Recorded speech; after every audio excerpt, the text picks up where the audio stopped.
You ever wish life came with an instruction manual? Something simple and clear? Well, it turns out one was written over 2,000 years ago.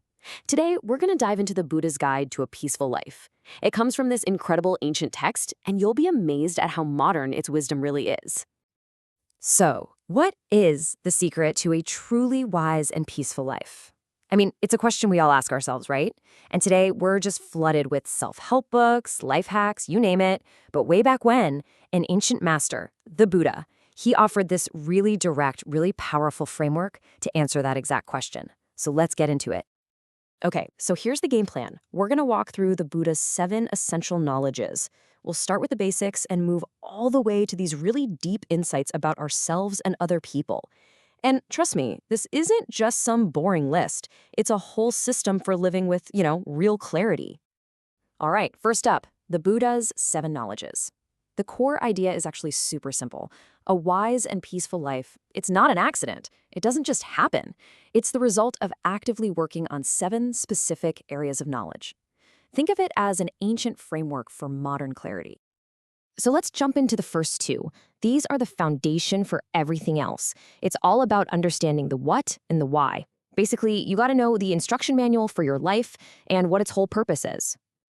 Okay, so the very first step is called knowing the law, or if you know the Sanskrit, the Dharma.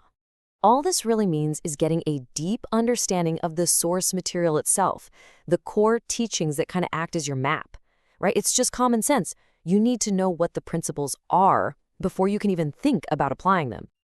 And check this out. This isn't just one big, boring book. The teachings come in all these different flavors. You've got prose, verses and songs, predictions, parables, stories, the whole shebang. The point here isn't that you have to become some kind of academic scholar. It's to show that wisdom isn't just one thing. It's multifaceted, and you need a pretty broad understanding. You can't just cherry-pick the few lines that sound good to you. And that leads perfectly into the second piece of knowledge. Because look, just knowing the words isn't going to cut it. The second knowledge is all about grasping the meaning. It's the why behind the what.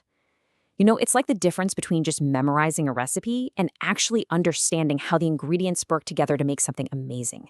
That's the real magic. So once you've got that foundation, the what and the why, the text moves into 2 super practical skills for, actual everyday life. This is all about mastering the rhythm of your actions. It's about the when and the how much.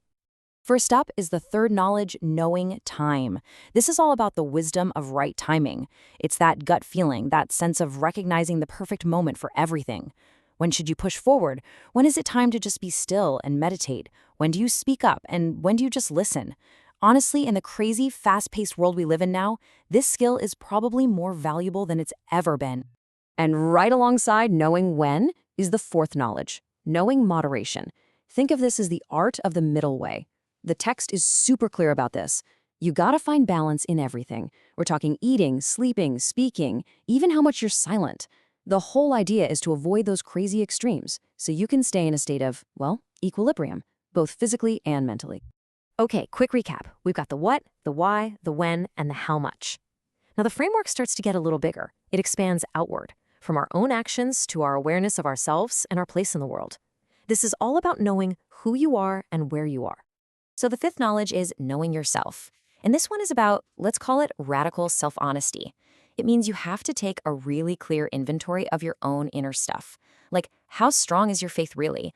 Your discipline? How much have you actually learned? How generous are you for real?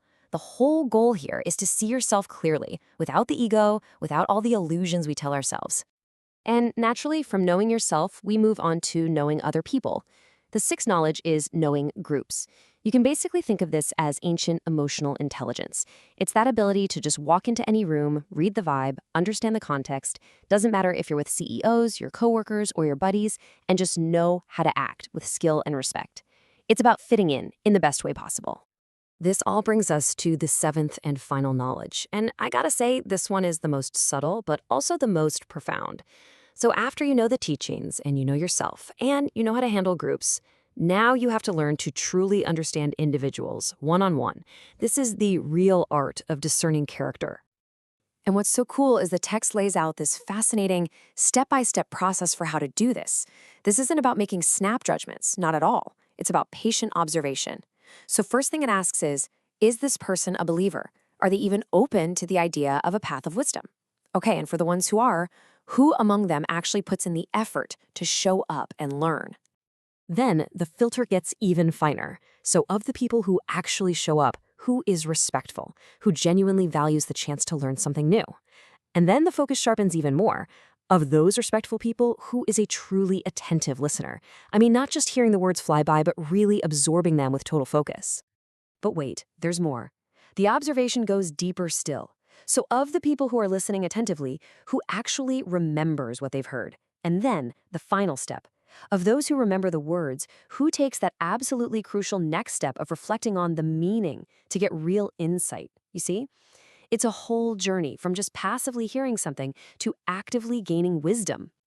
But there is one final distinction. After all that filtering, the text asks what is maybe the most important question of all. Does this person use their wisdom just for themselves, for their own peace, or do they use it to benefit others?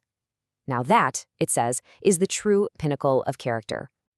And to describe this ultimate transformation, this person who really embodies this final, compassionate kind of knowledge, the Buddha uses this really beautiful and powerful analogy. And this analogy just illustrates the whole path perfectly. It starts with milk. That's a good person, a believer. Through practice, that milk turns into curds. Okay, getting better. With deeper insight, it becomes butter, excellent. But the final, most refined state is ghee, clarified butter. It is the purest essence, a source of nourishment and light. This, the text says, is the person who lives for the benefit of everyone. And listen, the text does not mince words about how valuable a person like this is. It says this person is the highest, the eldest, the most venerable, the ultimate. They are the ultimate attainment of what a human can be. And why? Because their wisdom isn't just their own private property anymore. It's been transformed into a public good. It's a gift of compassion that literally elevates everyone around them. So there you have it. This 2,000-year-old guide leaves us with this complete framework for a life of wisdom, from knowing the law to knowing yourself, and finally to knowing others with real compassion. It's a timeless guide, and it's just as relevant today as it was back then, which kind of leaves us with a big question to think about. Of these 7 knowledges, which one are you going to start with?